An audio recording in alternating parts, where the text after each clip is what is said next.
देवा recording studio Mirganj.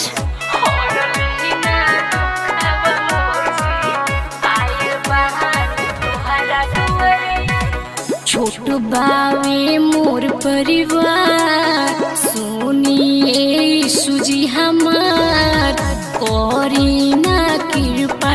सुजी और जीवाए तने हमार झोर झोर गिरे हमरा अखिया सिलोरवा जी आइल बहानी तोहरा दुआरिया प्रभु जी हरली ना दुखवा मोर जी हरली ना दुखवा मोर जी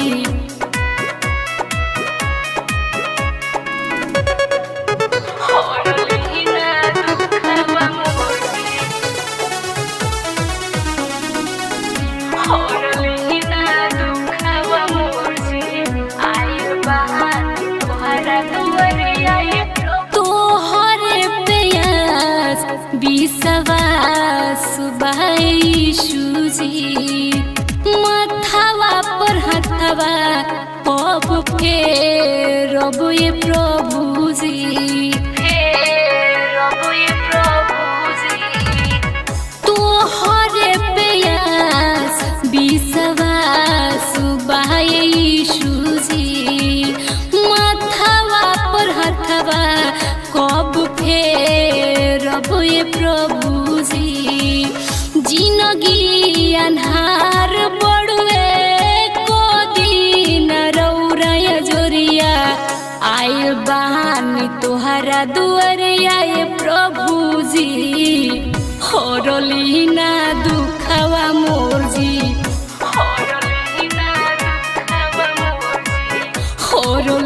ना दुखवा मोर जी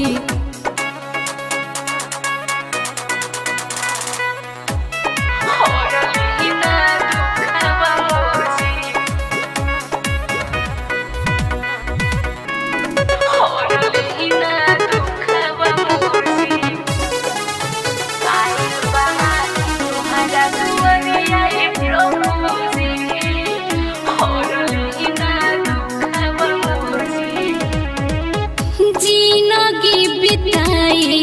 संध्या बनी राउर दासी जी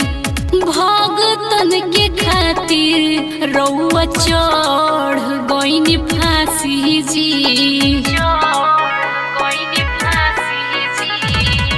जिनगी बिताई संध्या बनी राउर दासी जी भगतन के खातिर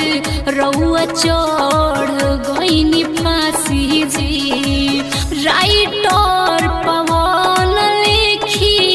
मन कइल थोरवा जी